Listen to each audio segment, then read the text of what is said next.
champions and many legends, Sugar Ray Leonard got beat, you know. It's not about getting beat. It's not about getting knocked down. It's about standing up again. It's about putting your reputation out there again after you get beat and showing the world, I did get beat, and I'm still here for a reason. And you're still gonna tune in because I got a lot more to give the sport of boxing. You know what I mean? I'm gonna give the sport of boxing everything I have to give it for myself and for you until the day I retire. Are there any rematch clauses? The one time, the power on Saturday night. I'm interested in the way that you want to win, basically. And just outbox 12-round decision, or no, more conclusively, more climactically, a statement. We would love to make a statement. We're gonna hit this boy to the chin. We're gonna hit this boy to the body. We're gonna see how he takes it, you know. We hurt Sean Porter, but Sean Porter stayed up, you know.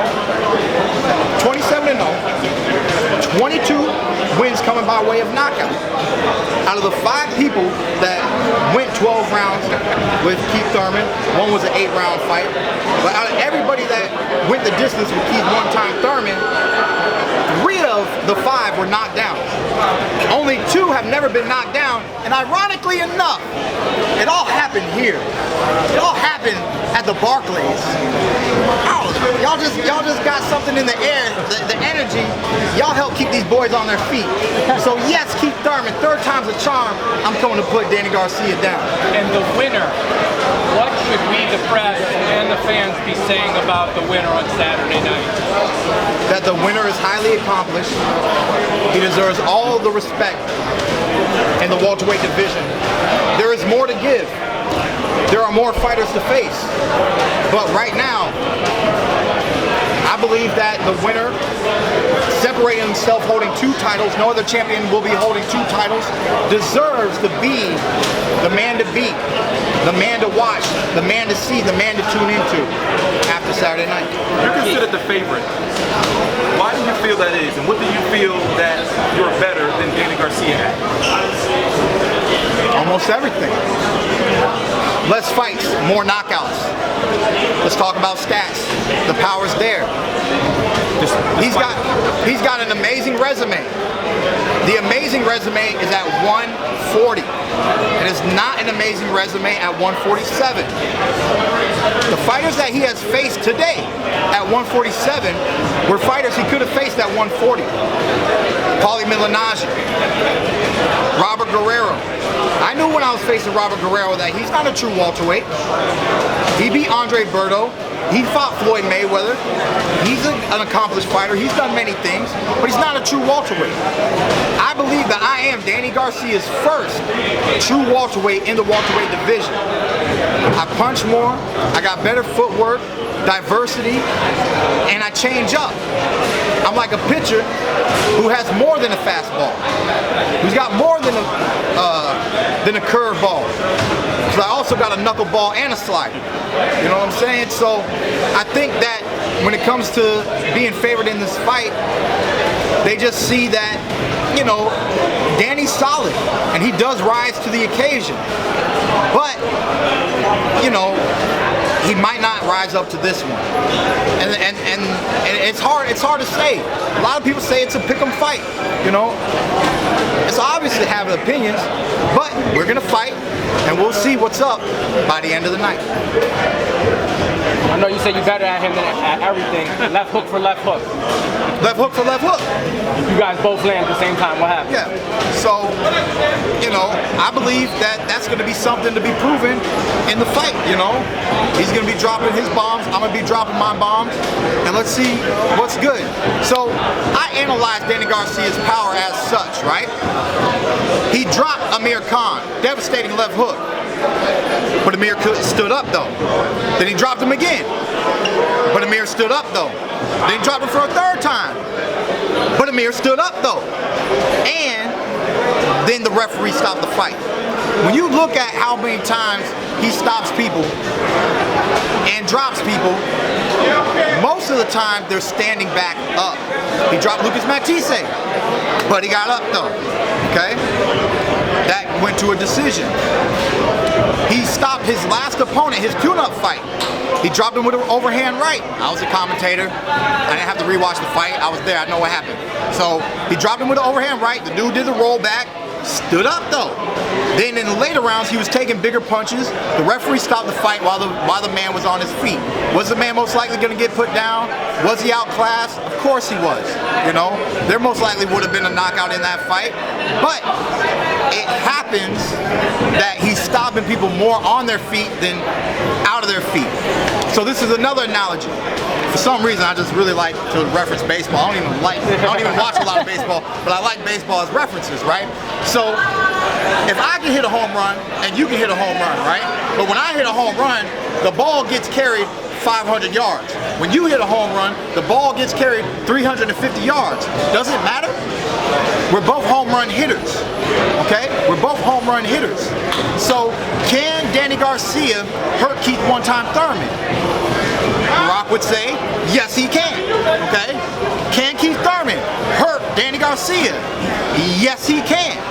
So, I mean, like I said, man, look at the numbers, look at the stats.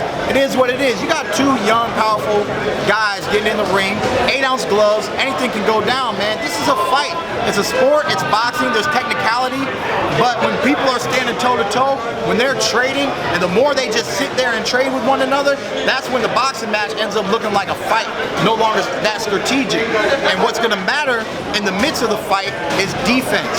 Who's getting hit, who's not getting hit, and how critical are those blows, and then how does the fighter react once when they're hit with one of those blows. Keith, so you saying you plan on going toe-to-toe with the guy with 6 toes? It's whatever, man. It's whatever. Look, Keith one-time Thurman is gonna do what he wants to do when he wants to do it, okay? I wasn't on the ropes, blocking, letting Sean Porter do what he was doing because I didn't have no other options. I committed to the option. Use your defense. He's gonna smother himself. He's gonna get credit, but in about 15 seconds, he'll probably back up, step forward, and land clean, sharp punches from the outside. That's going to look better to the judges than the flurry of punches that aren't all getting through, but he's still going to get credit for the work rate. You know what I mean? That was a very strategic fight. I don't see myself really being on the ropes this fight in the same manner. And even if I was on the ropes, I don't see Danny smother me in the same manner, you know? I make adjustments. I'm fighting you. I'm going to figure out what I need to do for you. And I'm going to see how you can adjust to my fight style round after round after round after round.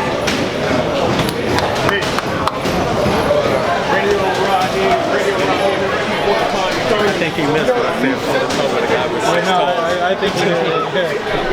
Mulder said you do everything better than Danny Garcia. Your estimation is the difficult to fight.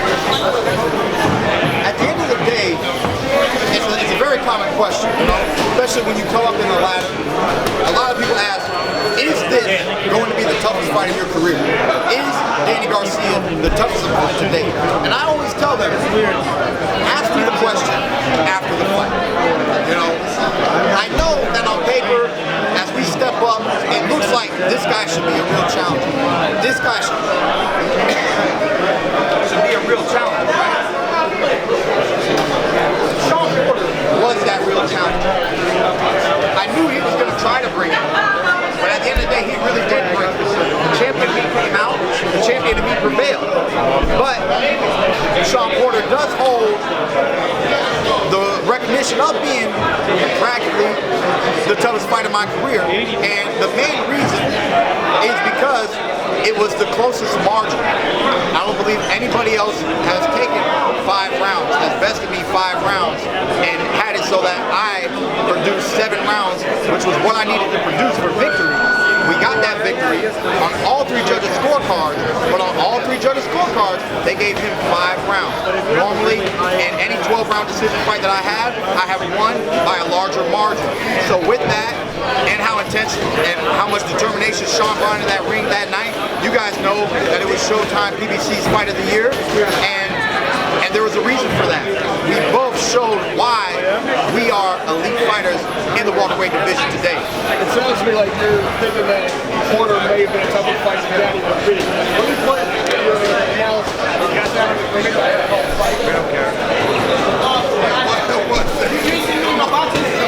About to show him what's spicy.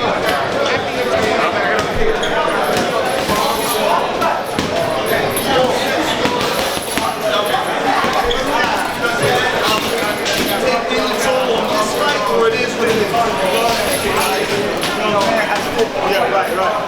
That's crazy.